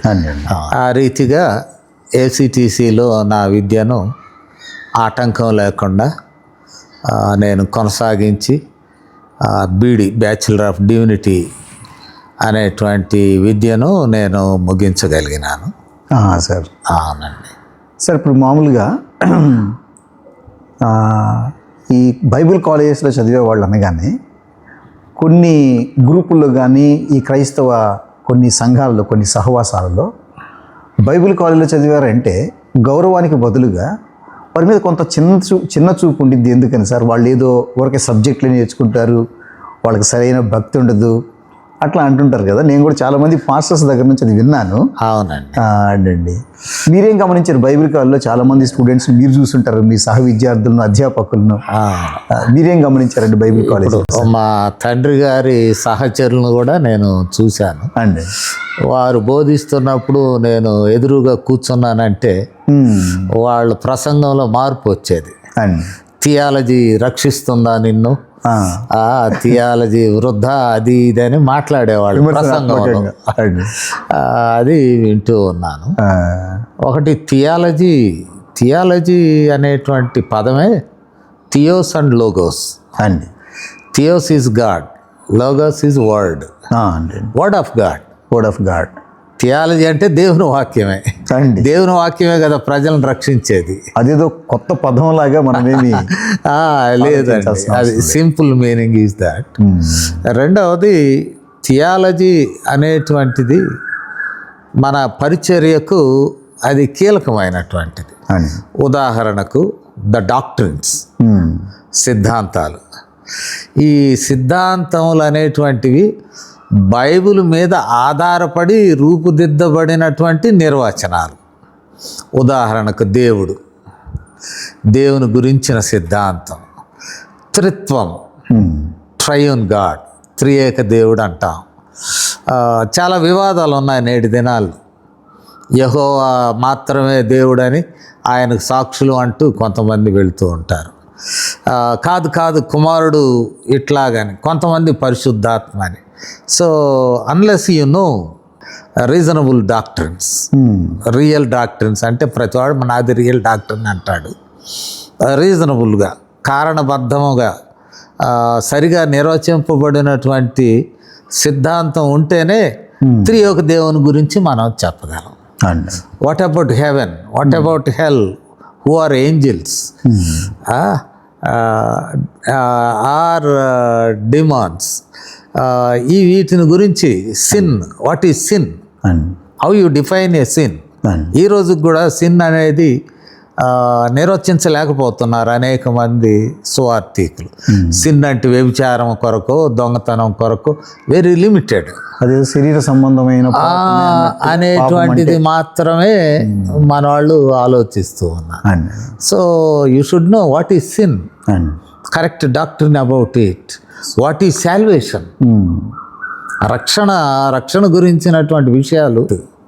విశ్వాసాన్ని ఒక సరైన రూపంలో నిర్వచించేదే వేదాంతం. దానిని ఇది వేస్ట్ అనుకోవడం వలన కొన్నిసార్లు వెనకబడుతూ ఉన్నాం. ప్రజలకు సువార్తను అర్థవంతముగా అందించలేకపోతూ ఉన్నాం. ఒకే విషయాన్ని 10 మంది 10 రకాలుగా చెప్పడం వల్ల కన్ఫ్యూజన్, ఒక కన్ఫ్యూజన్ క్రియేట్ అవుతుంది. I am the person victim of that. అండి. నా లోకం అంతా ఇదే, మా తండ్రి గారి లోకమే నా లోకం. మా ఇంటికి వచ్చేటువంటి సేవకులు ఒక్కొక్కరు ఒక్కొక్క రీతిగా మాట్లాడేవారు. రక్షణను కరెక్ట్గా ఫోకస్డ్గా రక్షణ గురించిన వివరాలు చెప్పేవాళ్ళు కాదు. ఒకటే, నువ్వు రక్షణ పొందావా, ఏడు, కూర్చో, దుఃఖపడు. దేనికి దుఃఖపడాలి, ఏమిటి, ఇవన్నీ కూడా పెద్ద కన్ఫ్యూజన్స్. కాబట్టి వేదాంతము ఒక అవగాహన ఇస్తూ ఉంటుంది, ఒక స్పష్టమైన అవగాహన ఇస్తూ ఉంటుంది. ఆ స్పష్టమైన అవగాహన దైవజనుడు అనేవారు ఇతరులకు బోధించేవాడు. తన భక్తిని తాను కాపాడుకోవటం ఇట్ ఈజ్ పర్సనల్. ఇతరులకు సువార్తను అందించేవాడు. కాబట్టి అది స్పష్టముగా అవగాహనతో అందించాలి అంటే సరి అయినది తనకు స్పష్టత ఉండాలి first. He should be clear about that concept. అవునండి. తనకు తానుగా స్పష్టత ఉంటే ఎదురు వారికి బోధించగలరు. సో మీరు చదివిన బీడీలో, అవును, ఆ కళాశాలలో వేదాంత విద్యలో ఈ స్పష్టత అంతా మీకు వచ్చింది వాక్య విషయంలో. ఇంకొక విషయం, మా తండ్రి గారు ఎవాంజలికల్ బ్యాక్గ్రౌండ్లో ఉన్నప్పటికీ నా లైబ్రరీని ఆయన వాడుకునేవాడు. అండి, మీ లైబ్రరీని వాడుకునేవాడు. ఆయన ప్రసంగాల్లో చాలా మార్పు వచ్చింది. నాకు సంబంధించిన లైబ్రరీని ఆయన చదువుకోవడం, వాడుకోవడం వలన ఆయన ప్రసంగాల్లో చాలా మార్పు వచ్చింది. మంచి ప్రసంగికునిగా ప్రజలు గుర్తించారు. అండి తర్వాత కూడా మీకు ఇక్కడ ఉన్న లైబ్రరీ, మీకు ఇక్కడ కొంచెం బుక్ సెట్టే కనపడుతుంది. ఆ లైబ్రరీ ఫోటో కూడా నేను మీకు చూపిస్తాను. అందులో చూద్దరు కానీ ఎన్ని బుక్స్ ఉన్నాయో, ఎంత పెద్ద బుక్ కలెక్షన్ అక్కడ ఉందో నేను మీకు చూపిస్తాను అండి. అలాగా మీరు బీడీ పూర్తి చేసుకుని తర్వాత పరిచర్యలోకి వచ్చారండి? వచ్చానండి. పరిచర్యలోకి గుంటూరులో పనిచేశాను. మొట్టమొదటిగా మీరు గుంటూరులో తెలుగు బ్యాప్టిస్ట్ చర్చ్ కనవారి తోట అండి. దానిలో ఫస్ట్ సర్వీస్ అంటారు. అండి. ఫస్ట్ సర్వీస్లో నేను పనిచేస్తూ అక్కడ ఉండగానే అమ్మగారు ప్రభు దగ్గరికి చేర్చబడ్డారు. అవునండి, ఎగ్జాక్ట్లీ. అక్కడ ఉండగానే ఒక రాత్రి ఒక యువకుడు మా గేటు దూకి వచ్చాడు. వచ్చి అమ్మగారు చనిపోయారు అని చెప్పారు. చాలా నిర్ఘాంతపోయాం. దేవుని కూడా అడిగాం, ఏంటి ప్రభు కనీసం ముందు ఇంటిమేషన్ లేకుండా తీసేసుకున్నావు, అమ్మంటే చాలా ప్రేమ అని ప్రార్థన చేసుకున్నాను. మేము వచ్చాక ఆమె బ్రతికే ఉన్నది. అంటే రాంగ్ ఇన్ఫర్మేషన్. అంటే ఆమె కోమాలోకి వెళ్ళగానే సమాచారం అందించారు. చనిపోయిందనే సమాచార లోపం వచ్చింది. వచ్చాక మరలా ఆమె స్పృహలోకి వచ్చింది. మాతో కొంత సంభాషణ, కొంచెం బెటర్ ట్రీట్మెంట్. ఒక వీక్ లోపు చనిపోయింది. అవునండి. అమ్మగారి అంత్యక్రియలు కూడా మీరే నిర్వహించారు అని చెప్పి మీ పుస్తకాలు చదివాను. అవునండి. తర్వాత నాన్నగారు ఎప్పుడు ప్రభు దగ్గరికి వెళ్ళారండి? నాన్నగారు 2011లోనండి. 2011. అవునండి. ఆయన ప్రభు దగ్గరికి వెళ్ళారు. ఆయన కూడా పిలుపు దగ్గర ఉన్నది, దేవుడు పిలుస్తున్నాడు అనేటువంటి అవగాహనలోనే ఆయన ప్రభు దగ్గరికి. నాన్నగారు ప్రభు దగ్గరికి వెళ్ళేటప్పటికి మీరు పరిచర్యలో ఉన్నారు. అప్పుడు ఎక్కడ పని చేస్తున్నారండి మీరు? నేను అప్పుడు ACTCలో టీచ్ చేస్తున్నాను. నా దగ్గర కూడా ఉన్నాడు. ఆ చలిగాలికి తట్టుకోలేక ఇంటికి పంపాను. NRI మంగళగిరి హాస్పిటల్లో ట్రీట్మెంట్ తీసుకుంటూ ఆయన ప్రాణం వదిలాడు. సో నాన్నగారిని సమాధి కార్యక్రమం కూడా మీరే నిర్వహించారు, ఫోటోస్ చూసాను నేను. అవునండి. ఆ తర్వాత మీరు చదివిన ACTCలోనే మీరు చదివిన కాలేజీలోనే మీరు ప్రిన్సిపల్గా పనిచేశారు. అవునండి. అంత ఉన్నతమైన శ్రేష్టమైన స్థానానికి ప్రభు తీసుకెళ్లాడు. ఎగ్జాక్ట్లీ. అవునండి. MTH కూడా పూర్తి చేశారు కదండి మీరు? అవునండి. ఒకసారి అదంతా ఒకసారి చెప్తారు. బీడీ తర్వాత MTH తర్వాత పూర్తి చేశాను. గుంటూరులో పనిచేశాను. గుంటూరులో ఉంటుండగానే బ్యాప్టిస్ట్ ఆర్గనైజేషను గుర్తించి హైయర్ స్టడీస్కి వాళ్ళు స్పాన్సర్ చేసి UTCకి పంపారు. United theological college Bengaluru. United theological college Bengaluru. అది మంచి, ఇండియాలోనే మంచి పేరున్న కళాశాల, వేదాంత కళాశాల. సెరంపూర్ అఫిలియేటెడ్. దానిలో 2 సంవత్సరాలు నేను MTH ముగించానండి. అక్కడ కూడా నేను ప్రసంగ శాస్త్రం అనే హోమిలెటిక్స్ అంటారు, ఆ స్పెషలైజేషన్తో MTH ముగించాను. ముగించి వెంటనే రామాపట్నం వచ్చాను. రామాపట్నం పంపించారు బ్యాప్టిస్ట్ ఆర్గనైజేషన్ అక్కడ టీచ్ చేయమని. అక్కడ టీచ్ చేశాను. టీచ్ చేస్తూ ఉండగా జబల్పూర్ నుండి ఆహ్వానం వచ్చినది. అది Methodist college, Methodist theological college. అది జబల్పూర్లో. అది అక్కడ కొంతకాలం పనిచేస్తూ ఉండగా ACTC ప్రిన్సిపాల్, అప్పటి ప్రిన్సిపాల్ KDG ప్రసాద్ అని, ఆయన నన్ను ACTCకి ఆహ్వానించాడు. త్రూ చర్చ్, అంటే బ్యాప్టిస్ట్ చర్చ్ ద్వారా ACTCకి ఆహ్వానించాడు. అక్కడ పనిచేస్తూ ఉండగా డాక్టరల్ స్టడీస్కి మళ్ళీ నాకు అవకాశం ఇచ్చారు. మా పేరెంట్ బాడీ అమెరికాలో ఉండేటువంటి బ్యాప్టిస్ట్ మిషన్ వారు స్కాలర్షిప్ ఇచ్చారు. అది 4 years క్యాంపస్లో ఉండి చదివాను. ఆ థీసిస్ కన్సాలిడేట్ చేసుకోవడం కానీ, దాన్ని మరలా కొన్ని విషయాలు ఇంప్రూవ్ చేయమన్నారు. అవి ఇంప్రూవ్ చేసాక 6 సంవత్సరాలు చేరిన 6 సంవత్సరాలకు నాకు డాక్టర్ ఆఫ్ థియాలజీ హోమిలెటిక్స్లో అవార్డు చేశారు. సెరంపూర్లో హోమిలెటిక్స్ అప్పటి వరకు ఆఫర్ చేయలేదు. నేను మొదటి కేసుగా నాకు ఆఫర్ చేశారు. దానిలో నేను అవార్డు అయ్యాను, డాక్టర్ ఆఫ్ థియాలజీ అండి. ప్రసంగ శాస్త్రంలో సెరంపూర్ యూనివర్సిటీ నుంచి అవునండి PhD చేసిన మొట్టమొదటి. అవునండి. అది ఎందుకనో నెగ్లెక్టెడ్ యూనివర్సిటీ. కానీ నా విషయానికి వచ్చేసరికి వాళ్ళు డెసిషన్ తీసుకున్నారు. అండి. ఆఫర్ చేద్దాం ఈయనకని. అది పూర్తి చేసి వచ్చాక doctorate compulsory to become principal of ACTC. అండి. ఆ కారణాన దేవుడు నన్ను అక్కడ ఉంచాడు. ఎవరికైనా మా పాస్టర్స్ థియలాజికల్ స్టడీస్ ద్వారా వచ్చిన వాళ్ళకి పెద్ద అంబిషన్ ఏంటంటే to become principal of Andhra Christian theological. అవును, చాలా ప్రెస్టీజియస్ పొజిషన్ కూడా. అవును. కానీ అతి సాధారణంగా దేవుడు కూర్చోబెట్టాడు. అండి. ఫుల్ టర్మ్ 4 years నేను దానికి పనిచేశాను. Full term.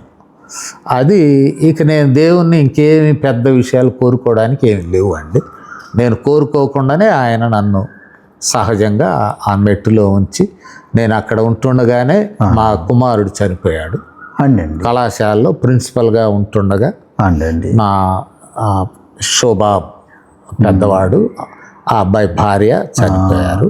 అవును, పోలవరం లాంటి ఒక కుగ్రామంలో పుట్టి సెక్యులర్ స్టడీస్లో పీజీ చేసి, బిబ్లికల్ స్టడీస్లో బీడీ చేసి, ఎంటీహెచ్ చేసి, సిరంపూర్ లాంటి ఒక ప్రఖ్యాతిగాంచిన యూనివర్సిటీ నుంచి హోమిలెటిక్స్లో మొట్టమొదటి పిహెచ్డి స్కాలర్గా అవార్డు పొంది ప్రఖ్యాతి నొందిన ఏసీటీసీ కాలేజీలకి కళాశాలకు ప్రిన్సిపల్గా పనిచేసి, ఈ జర్నీ అంతట్లో దేవుని కృపను మీరు ఆలోచించినప్పుడు మిమ్మల్ని ఎక్కడి నుంచి ఎక్కడి వరకు తీసుకెళ్ళాడు కదా ప్రభు. రక్షణ విషయంలో సందిగ్ధంగా ఉన్న ఒక యవనుని జీవితాన్ని ఆయన చేతుల్లో పెడితే ప్రభు ఆశీర్వదిస్తూ అనేక మంది దైవజనులను తయారు చేసే కళాశాలకు ప్రిన్సిపల్ గా చేసిన ఆ తీరు బహు ఆశ్చర్యం, అద్భుతం అండి. అయితే ఇప్పుడు నేను ఒక విషయం కదపాలనుకుంటున్నాను. ఖచ్చితంగా మీరు ఒక విషాద వృత్తాంతాన్ని చెప్పారు. ఏసీటీసీలో ప్రిన్సిపల్గా పనిచేస్తూ ఉండగా ఒక పక్క దేవుడు ఇంతగా మిమ్మల్ని హెచ్చించి తీసుకెళ్తూ ఉండగా జీవితంలో అదురుబాటు కలిగించే సంఘటన, మీ ఏకైక కుమారుడు, మీ ప్రాణం వంటి వాడు, మీకెంతో ప్రియుడు, చెప్పలేము, ఇంకెన్ని మాటలు చెప్పినా తక్కువే. ఎలా జరిగిందండి ఆ ఇన్సిడెంట్ అసలు? ఆ రోజున ఏసీటీసీలో ఉమెన్ మీట్ జరుగుతుందండి. ప్రతి శివరాత్రి రోజు సెలవు ఉంటుంది కాబట్టి ఉమెన్ మీట్ పెడతాం కాలేజీలో. మేము ఇక్కడ ఉన్నాం పోలవరంలో. Next day women meet. Women మీట్కు మేము తయారై వెళుతూ, బాబు ఇక్కడే ఉన్నాడు, కోడలు వాళ్ళూరు గుంటూరులో ఉంటే అమ్మాయిని తీసుకుని డ్యూటీలో వదిలిపెడతాను డాడీ అని వాడు ఈ పనిలో ఉన్నాడు. మేము అక్కడ ప్రేయర్లో ఉన్నాం. ప్రేయర్లో ఉండి ఉమెన్ మీట్ కాబట్టి పాస్టర్ గారు లోపల నిమగ్నమై ఉన్నారు. నేను ప్రిన్సిపల్గా గెస్ట్లను రిసీవ్ చేసుకుని నా ఆఫీస్లో కొంతమంది కూర్చోబెట్టుకుని ఉంటుండగా ఒక ఫోన్ వచ్చింది, మీ అబ్బాయికి యాక్సిడెంట్ అయింది అని. At the time I was eating food. అప్పుడు ఐ ఫినిష్డ్ ఈటింగ్, మధ్యలో పెట్టి లేవలేదు. ప్రభువా, ఏ సంక్షోభం అయినా నాకు ఫిజికల్గా శక్తి కావాలి, let me finish this food. పూర్తి చేసుకుని ప్రక్కన పెట్టి అక్కడున్న గెస్ట్ల ఆఫీస్లో ఉన్న వాళ్ళకి చెప్పకుండా బయటకు వచ్చి నా భార్యకు కబురు చేశాను. ఆమెకి ఏం చేశారు, వాళ్ళు ముగింపు ప్రార్థన అని వేశారు. కాబట్టి ప్రోగ్రాం అయ్యే వరకు వెయిట్ చేసి ముగింపు ప్రార్థన చేయాలి. ఆమెకి నేను చెప్పలేకపోయాను ముగింపు ప్రార్థన వదిలేసుకుని రమ్మని. సరే, ఆ టైంలో కొంచెం సంఘర్షణ జరిగింది మానసికంగా. గుంటూరు వాళ్ళకి ఫోన్ చేస్తుంటే ఎవరో ఫోన్ నెంబర్ ఇచ్చి చేయమన్నారు సార్, నాకు తెలియదు అంటున్నారు. నాకు ఫోన్ చేసిన వాళ్ళు, మిగతా సంగతులు తెలియలేదు, ఎవరో నెంబర్ ఇచ్చి ఒక మాట చెప్పు అన్నారు. నేను చెప్పానండి అన్నారు. సో ఆ సంక్షోభంలో నేను పోలవరం నుండి, ఒంగోలు నుండి మా బంధువులకి మిత్రులకి ఫోన్ చేసి గుంటూరు త్వరగా రష్ అవ్వండి అని చెప్పాను. వాళ్ళు వెళ్ళారు. ఆలోపు మేము కూడా విడుదల పొంది నెమ్మదిగా వస్తూ ఉన్నాం. సగంతరానికి వచ్చేసరికి మా కజిన్ ఉంటాడు ఒంగోలులో, అన్న లేడు బాబు అని చెప్పాడు ఫోన్లో. అప్పుడు నాకు 2 విషయాలు. ముందు నన్ను నేను సంఘర్షణలో నుంచి నెమ్మది పొందాలి. ఈమె గబుక్కున ఏమైనా షాకులు అయితే ఆమెను జాగ్రత్త చేసుకోవాలి. పిల్లలు ఇద్దరు, ఒకరు ఒక పాప ఏమో తమిళనాడులో ఉన్నది, వాళ్ళు బ్యాంకులో పనిచేస్తున్నారు. చిన్న ఆమె హైదరాబాదులోనే ఉన్నది, వాళ్ళు సాఫ్ట్వేర్లో ఉన్నారు. అప్పుడు వాళ్ళకి చెప్పి మీరు బయలుదేరి రండి, అన్నయ్యకి బాగలేదని చెప్పి ఈమెను నెమ్మదిగా ఓదార్చుకుంటూ వస్తూ ఉండగా ఈ వార్త వచ్చింది. వెంటనే మా పెద్ద అమ్మాయి తమిళనాడులో ఉండి, డాడీ ఏ ఊరికి రావాలి మేము అని అడిగాను.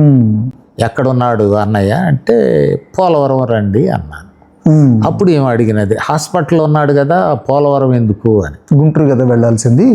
గుంటూరు వెళ్ళాల్సింది. అప్పుడు షీ అండర్స్టూడ్.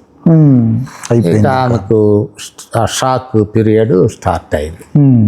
స్టార్ట్ అయ్యి ఆమె కొంచెం అన్ఈజీగా ఉంటే అక్కడే ట్రీట్మెంట్ తీసుకుని దారిలో నల్గొండ దగ్గర మరలా ప్రయాణం చేసి అక్కడికి వచ్చాము. అయితే ప్రార్థన చేసుకున్నాను దారిలో, ప్రభువా మరి వాడు అవర్ హోప్ అంటే మినిస్ట్రీలో కానీ కుటుంబాన్ని వారసత్వం కానీ taken away. So allow me to have an honourable funeral. నువ్వు ఇచ్చావు, నువ్వు తీసుకున్నావు, నువ్వు తీసుకున్న మనిషిని కూడా ఘనపరిచి నీ చేతిలో పెడతాను అని నేను అయ్యాను. కొంత దూరం వచ్చాక ఐ అండర్స్టూడ్. ఎందుకంటే తప్పక పోస్ట్ మార్టం చేస్తారు, కనీసం స్నానం కూడా చేయించలేము, సూట్ కూడా వేయలేము. So in that way so okay we accept whatever thing we come. ప్రభు ఇచ్చాడు అని చెప్పి అట్లాగనే వచ్చి ఆయనను తర్వాత ఆ అమ్మాయి కూడా పోస్ట్ మార్టంతోనే ఇచ్చారు. కొడుకు కోడలు ఇద్దరు ఒకే కారులో వస్తున్నారు.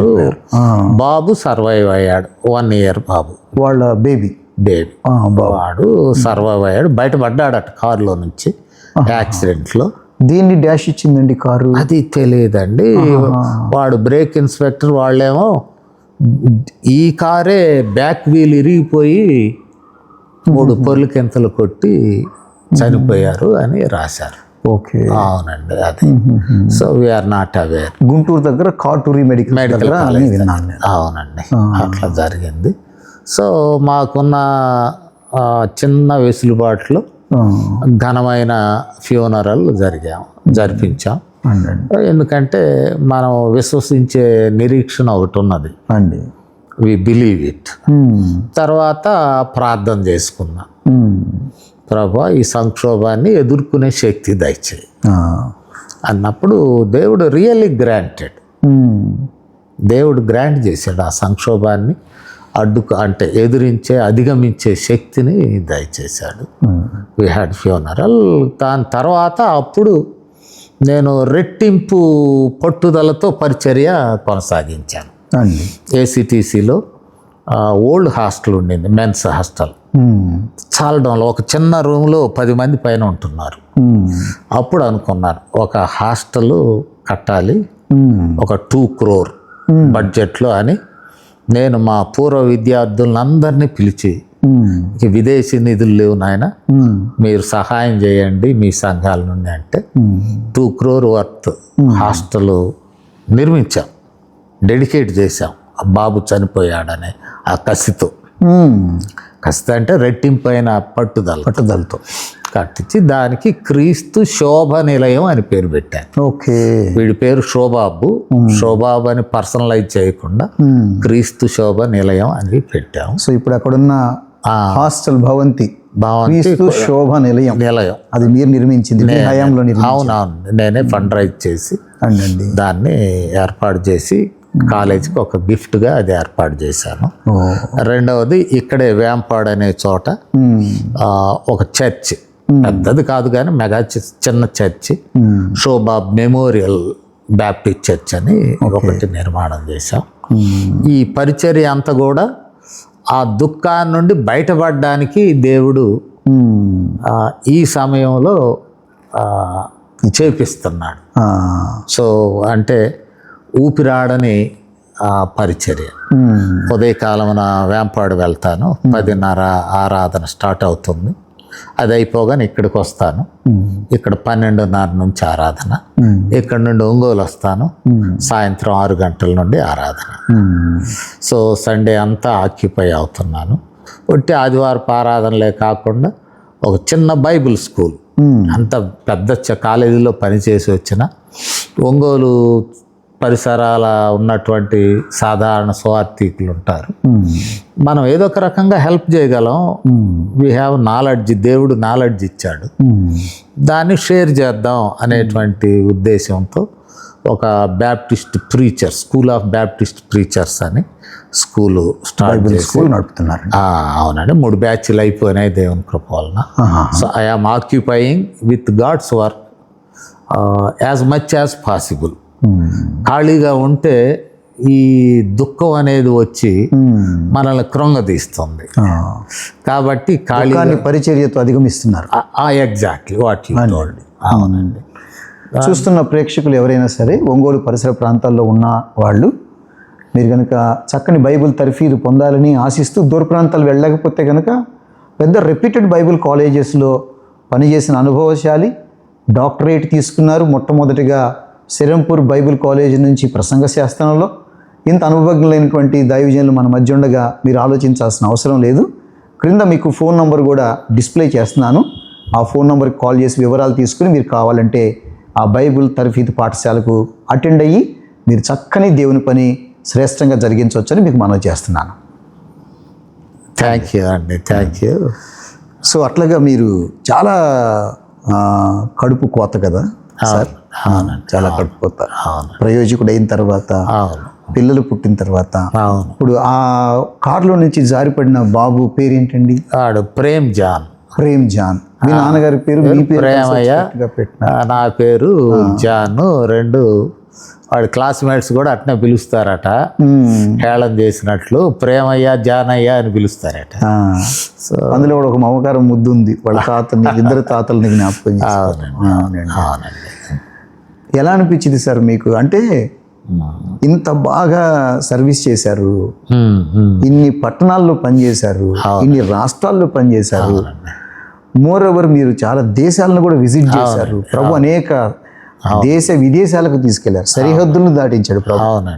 పోలవరం లాంటి ఒక గ్రామంలో పుట్టిన సామాన్య టీచర్ గర్భాన పుట్టిన మిమ్మల్ని జర్మనీ ఏంటి, శ్రీలంక ఏంటి, జపాన్, అమెరికా ఏంటి, సింగపూర్ ఏంటి, సౌత్ ఆఫ్రికా ఏంటి, చెక్ రిపబ్లిక్, టాంజానియా, కంట్రీస్ లో తీసుకెళ్లి ప్రభు నిలవబెట్టారు.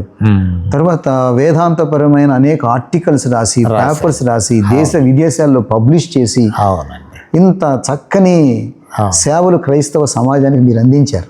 అవునండి. ఇట్లాంటి మీ జీవితంలో నాన్నగారిని మీ చేతుల మీదుగానే సమాధి కార్యక్రమం చేశారు, అమ్మగారిని మీ చేతుల మీదుగానే సమాధి కార్యక్రమం చేశారు, కన్నవారిద్దరిని. మీ కడుపున పుట్టిన మీ బిడ్డ సమాధి కార్యక్రమం, తర్వాత కోడలి సమాధి కార్యక్రమం, ఇవన్నీ జరిగించారు కదా. ఇప్పుడు మీరు కూర్చుని ఈ కుర్చీలో ఆలోచిస్తే దేవుడు నాకు ఏమి ఇచ్చాడు, అన్ని తీసుకున్నాడు కదా అనిపిస్తుందా? ఇంకేమనిపిస్తుందా? లేదండి. I praise God for this life. దేవునికి స్తోత్రం. హల్లెలూయా. అవునండి. రెండవది, మా పేరెంట్స్ ఇద్దరు నా కొరకు ఎక్కువగా ప్రార్థన చేశారు. అంటే వారి ప్రార్థన ఫలం వృధా కాలేదు. ఒక టైంలో అనుకున్నారు వాళ్ళు అనుకున్నారు కానీ వాళ్ళు దృఢమైన విశ్వాసం కలిగి ఉన్నారు. పిల్లవాడి విషయంలో దేవుడు వదిలిపెట్టడు అని. అంటే నేను డీవియేట్ అయినప్పుడు, పాలిటిక్స్లోకి జారిపోయినప్పుడు, లేక ఇతర విషయాల్లో నేను ఇక ఈ వైపు రాను అనుకున్నప్పుడు వాళ్ళకి దృఢమైన విశ్వాసం ఉన్నది.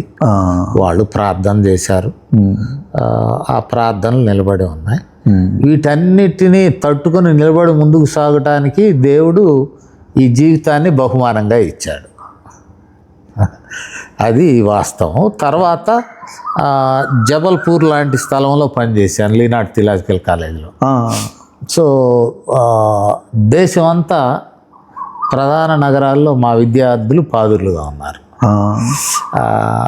ఏసీటీసీలో పనిచేశాను. 2 రాష్ట్రాల్లో సిఎస్ఐ, లూథరన్, మెథడిస్ట్, బ్యాప్టిస్ట్. ఈ సంఘాల్లో, పట్టణాల్లో, పల్లెటూరులో మా విద్యార్థులే ఉన్నారు. వీళ్ళందరినీ నా పిల్లలుగా నేను చూసుకుంటున్నాను. వాళ్ళందరిలో మీ పిల్లల్ని చూసుకుంటున్నాను. నా కుమారుడు, కోడలు వాళ్ళు పరిచర్య చేస్తుంటే వాళ్ళల్లో నేను తృప్తిని అందుతుంటాను. ఇక్కడ ఉన్నటువంటి యవన బిడ్డలు పోలవరంలో నా కుమారుడు నాకు ఎట్లాంటి పరిచర్య చేస్తాడో ఈ ఊర్లో ఉన్నటువంటి యవన బిడ్డలు నన్ను అంత ఎత్తి పట్టుకుంటారు. అంటే పరిచర్య అనగా రియల్లీ సపోర్ట్. ఎక్కడికన్నా నడిచిపోతున్నా, వస్తున్నా, కూర్చుంటున్నా, లేస్తున్నా, ఫిజికల్గా నేను వీక్ అయిపోయినా వాళ్ళు నన్ను కుమారుడు ఎట్లా పోల్డ్ అయ్యారు. Only thing is finances. అబ్బాయి బాగా ప్రొఫెసర్గా, అసిస్టెంట్ ప్రొఫెసర్గా ఉన్నాడు. వాడి భార్య సెంట్రల్ గవర్నమెంట్ దీనిలో నర్సింగ్లో ఉద్యోగం పొందింది. వాళ్ళిద్దరు వెల్ ఆఫ్ బాగున్నారు. మరి ఇక పిల్లలు కూడా పెద్ద అమ్మాయి వాళ్ళు బ్యాంక్ ఎంప్లాయీ, వాళ్ళ భర్త. చిన్న అమ్మాయి సాఫ్ట్వేర్ కుటుంబం, ఇప్పుడు అమెరికా వెళ్ళిపోయింది అనుకోండి. వీళ్ళందరూ ఆర్థికంగా బాగానే ఉన్నారు. నేను పరిచర్యకు వినియోగించుకోవడానికి వీళ్ళు సపోర్ట్ సిస్టమ్ అనుకున్నాను. మా కుమారుడికి కూడా అది ఇష్టం, to invest there income in ministry అనేటువంటిది. అది కొంచెం ఇబ్బంది అయినా it is an exercise, faith exercise. ఇప్పుడు ఐఎమ్ నాట్ శాలరీ పర్సన్. కాకపోయినా దేవుడు ఏ లోటు చేయకుండా ఈ కార్యం తలపెడితే ఆ కార్యం నడిపిస్తాం. ఆనాడు ఏసీటీసీలో ఉండగా బీడీ చదువుతుండగా ఇచ్చిన వాగ్దానం. అవునండి. ఆర్థికంగా ఎవరి మీద ఆధారపడలేదు, లేదు, కొరతల్లో ఉంచను. ఆ వాగ్దానాన్ని ప్రభు ఇప్పుడు కూడా he is faithful. God is faithful. Amen. అవునండి. ఆయన ఇచ్చిన మాట ఆయన నిలబెట్టుకుంటున్నాడు. వీఆర్ ఆల్సో ట్రయింగ్ టు ఆయన చూపిన విశ్వాస్యతకు దగ్గరలో మేము కూడా కదలడానికి ప్రయత్నం చేస్తాం. చూస్తున్నారు కదా, బైబిల్ కాలేజ్ అనగానే, బైబిల్ వేదాంత విద్యను అభ్యసించేవారు అనగానే, లేదంటే బైబిల్ కళాశాలలో పనిచేసే అధ్యాపకులు అనగానే కొన్ని సహవాసాల్లో, కొన్ని గ్రూపుల్లో ఎందుకో తెలియదు చిన్నబుచ్చే స్వభావం వారి పట్ల కలిగి ఉంటున్నారు. వారు సరైన భక్తి కలిగి ఉంటారని, వారి భక్తి జీవితం సరైనది కాదని రకరకాల అపోహలు ఉంటాయి. మీ కళ్ళ ముందు సజీవ సాక్ష్యాన్ని ఆవిష్కరిస్తూ ఉన్నాను ఈరోజు. కళాశాలలో అత్యున్నతమైన స్థాయి ఏంటంటే ప్రిన్సిపల్. అది కూడా సామాన్యమైన కళాశాల కాదు కదా, ఎంతో పేరు గడించిన వందలు వేల మంది దైవజనులను ఆంధ్రదేశానికి, తెలంగాణ రాష్ట్రాలకు అందించినటువంటి పేరు ప్రఖ్యాతి కలిగిన కళాశాలకు ప్రిన్సిపల్గా పనిచేసి వారి జీవితంలో కలిగి ఉన్న ఉన్నత వ్యక్తిత్వం, ఆత్మీయ వ్యక్తిత్వం, విశ్వాస జీవితం, ప్రార్థనా జీవితం, క్లిష్ట పరిస్థితులలో ప్రభు మీద ఆధారపడి నడిచిన ఆ నడక మీ కళ్ళ ముందు ఈ ఇంటర్వ్యూలో కనపడుతుందని నేను నమ్ముతున్నాను. ఇంకా అనుపర్తి జాన్ ప్రభాకర్ గారి గురించి మీరు తెలుసుకోవాలనుకుంటే కనుక, వారి విశ్వాస జీవిత ప్రయాణం గురించి మీరు తెలుసుకోవాలనుకుంటే కనుక, ఇదిగో స్క్రీన్ మీద కనపడుతుంది ఈ పుస్తకం, నేను నడిచిన దారి. ప్రతి మలుపును అక్షరంగా ఆవిష్కరించారు ఆ పుస్తకంలో. ఆ పుస్తకాన్ని మీరు ఫోన్ చేసి ఆర్డర్ చేసి తెప్పించుకోవచ్చు. చదవండి, చాలా ఆశీర్వాదకరంగా ఉంటుంది, మీకు చాలా ప్రోత్సాహకరంగా ఉంటుంది. ఇలాంటి జీవితాలను కదా మనం చదవాల్సింది, ఇలాంటి జీవితాల ద్వారా కదా మనం కూడా ప్రేరణ పొందాల్సింది. అన్నీ పోగొట్టుకున్నా ఒక్కసారి కూడా నోరెత్తి ప్రభుని దూషించని, సనుక్కొని, దేవుని తీర్పును ఆక్షేపణ చేయని ఈ మొక్కవోని విశ్వాసం కదా మనకు మాదిరి. వీరి జీవితాన్ని బట్టి ప్రభుకు స్తోత్రం చెప్దాం. హల్లెలూయా. చాలా సంతోషం సార్, మీతో మాట్లాడితే నాకు గుండె పొంగిపోతుంది. Thank you. నేను చేసే ప్రతి ఇంటర్వ్యూ కూడా నాకు చాలా సంతోషాన్ని ఇచ్చింది. కానీ ఒక మాట చెప్తున్నాను, ఈ ఇంటర్వ్యూ ఇంకా ఎక్కువ అధిక సంతోషాన్ని ఇచ్చింది నాకు. ఒక్కొక్క సన్నివేశాన్ని చెప్తూ మీ కళ్ళల్లో నుంచి రాలిపడుతున్న ఒక్కొక్క కన్నీటి బిందువు ఒక అనుభవం. దేవునికి మీరు చెల్లిస్తున్న కృతజ్ఞత స్తుతి మీ కళ్ళనీళ్ళ కళ్ళనీటి బిందువుగా బయటకు వస్తుందేమో అనుకుంటున్నాను. ఎక్కడ మీలో మీ ముఖంలో నాకు దేవుని మీద ఎందుకు దేవుడు ఇలా చేశాడు, లేదండి, ఎందుకు నా జీవితంలో ప్రభు ఎట్లాంటి అనుమతించాడు హృదయంలో ఎక్కడ కనపట్లేదు సార్. లేదు, అట్లా మిమ్మల్ని అసెస్ చేసేంత అనుభవం జ్ఞానం లేదు సార్. లేదు, కానీ దేవుని మీద ఎక్కడా లేదండి. అండి, అది వాస్తవం. చాలా పుస్తకాలు రాశారు మీరు. అవునండి, అవును. Subject oriented రాశానండి. హోమ్లెటీస్కి సంబంధించినవి, తెలుగులో కొన్ని ఉన్నాయండి, ఇంగ్లీష్లో ఉన్నాయి. తర్వాత కొన్ని ఆర్టికల్స్ పబ్లిష్ అయినాయి అండి. ఇంటర్నేషనల్ జర్నల్స్లో కూడా. నేను ఎక్కడన్నా పార్టిసిపేట్ చేసి ప్రజెంట్ చేసిన పేపర్లు ఆ దేశంలో వాళ్ళ పీరియాడికల్స్లో వాళ్ళు ప్రింట్ చేసుకున్నారు. అవి మత్తయి సువార్త మీద కూడా వ్యాఖ్యానం. అవునండి, వ్యాఖ్యానం చిన్నది రాశాను. అవునండి. తర్వాత ఒక ఇంగ్లీష్ ఆథర్ ఆయనకు సంబంధించి దానికి కూడా వ్యాఖ్యానం రాశారు. ఎలీ స్టాన్లీ జోన్స్ అని. ఈ స్టాన్లీ జోన్స్ గారు. అవునండి, ఆయన మెథడిస్ట్ మిషనరీ అండి. సత్తాల ఆశ్రమాన్ని ఆయన స్థాపించాడు ఉత్తరాఖండ్లో. వారి మీద కూడా కొంత విశ్లేషణ చేశాను. ఓకే, వారి జీవిత విశ్లేషణ. అవునండి, అది కూడా మీరు రచించానండి. తర్వాత ఇప్పుడు ప్రసంగ శాస్త్రం, హోమిలెటిక్స్ అనేది చాలా నెగ్లెక్ట్ చేయబడిన సబ్జెక్టు యూనివర్సిటీలో కూడా అని చెప్పారు మీరు. మొట్టమొదటిగా అందులో నుంచి పిహెచ్డి చేసింది మీరు. ఆ తర్వాత బైబిల్ కాలేజెస్లో ఇప్పుడు ప్రసంగ శాస్త్రానికి సంబంధించి వాడుతున్న పుస్తకం సబ్జెక్ట్ మీరు ఇంట్రడ్యూస్ చేసింది అని విన్నాను నేను. తెలుగు కాలేజెస్లో నా బుక్నే పాటిస్తుంటారండి, వాడతారు యాజ్ టెక్స్ట్ బుక్. అవునండి, చాలా సంతోషం అండి. మరి ఇంత సుదీర్ఘమైన సేవలు అందించి ఇన్ని జీవిత అనుభవాలను పోగేసి పొదువు పట్టుకున్న మీరు మీ జీవిత ముగింపు ఎలా ఉండాలనుకుంటున్నారు? ప్రభువుని ఏమని ప్రార్థన చేస్తున్నారు? మీ జీవిత ఆశయం? Exactly, very good question. One thing is ministry, దేవుని పరిచర్య చేయాలి. రెండవది, ఒక చిన్నవాడు బాబుని బాధ్యతగా ఇచ్చాడు దేవుడు. షోబాబు గారి కుమారుడు ప్రేమ్ జాన్, వాడిని పెంచి పెద్ద చేసే బాధ్యత ఉన్నది. ప్రయోజకుడిని చేయాలి. దాంతో పాటుగా చుట్టుపక్కల గ్రామాల్లో మీరు చేస్తున్న పరిచర్య, ఒక పక్క బైబిల్ కళాశాల. అవునండి, బైబిల్ పాఠశాల. అవునండి. సో ఇది మా ఆశ అండ్ అవర్ అపీల్ ఆల్సో. కొంచెం ప్రార్థన చేస్తే మన విశ్వాసులందరూ కొంచెం, అంటే మా కుమారుడు చనిపోయినప్పుడు చాలామంది ప్రార్థన చేసి బలపరిచారు అండి, మమ్మల్ని ఓదార్చారు, బలపరిచారు. ఇది ఒక్కటే ఆశ, జీవిత ఆశ అన్నారు కదా, పరిచర్య ప్లస్ వాడికి పెళ్లి చేయడం, వాడిని పెద్ద చేసి పెళ్లి చేయడం.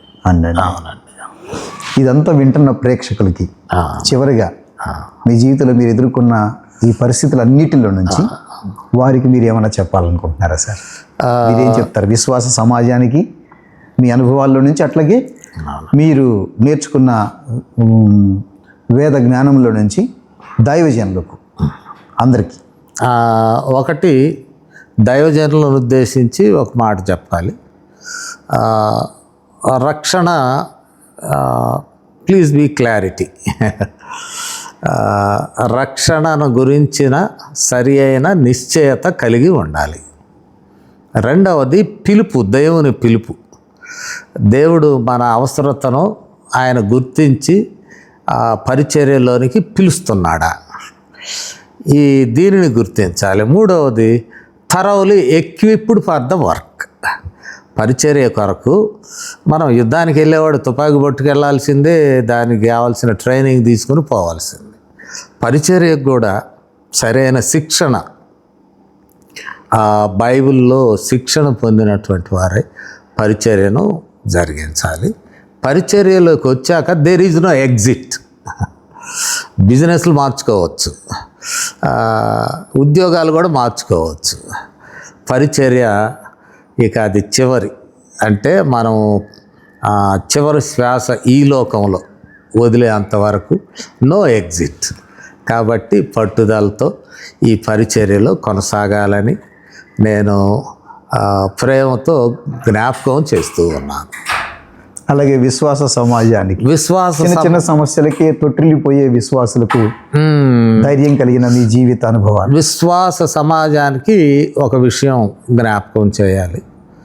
ఎందుకంటే ఈ రోజుల్లో ప్రాస్పరిటీ గాస్పల్, అంటే ప్రభువు నమ్ముకుంటే నీకు ఉద్యోగం వస్తుంది, ప్రభువు నమ్ముకుంటే నీకు పెళ్ళి అవుతుంది, ప్రభువు నమ్ముకుంటే పేదరికం పోతుంది, ప్రభువు నమ్ముకుంటే వ్యాపారంలో ఇలాంటి వాటి కొరకు ప్రభువుని వెంబడించేవారు, తర్వాత ప్రోత్సహించి వెంబడించేటట్లు చేసేవారు ఉంటూ ఉన్నారు. లైఫ్, జీవితం దేవుని వరం, ఇది ఒకటే. ఈ జీవితం రక్షణ కలిగినటువంటి జీవితం, అంతకు మించిన ఆనందం లేదు. కాబట్టి యథార్థంగా యేసుక్రీస్తు వారి యొక్క శిలువ రక్తంలో కడుగుబడి రక్షింపబడిన వారమై, రక్షణ ఆయనే ఇస్తున్నాడు, మనం సంపాదించుకునేది కాదు. మనం రక్షణ పొందినటువంటి వారమై విశ్వాస జీవితము కొన్ని సవాళ్ళు ఉంటాయి. యేసుప్రభు వారే అన్నాడు, నన్ను వెంబడించాలంటే మీ సిలువ ఎత్తుకుని నా ప్రతిదినం వెంబడించమన్నాడు. శ్రమలు వస్తాయి, కష్టాలు వస్తాయి, కానీ శక్తి దేవుడు ఇస్తాడు.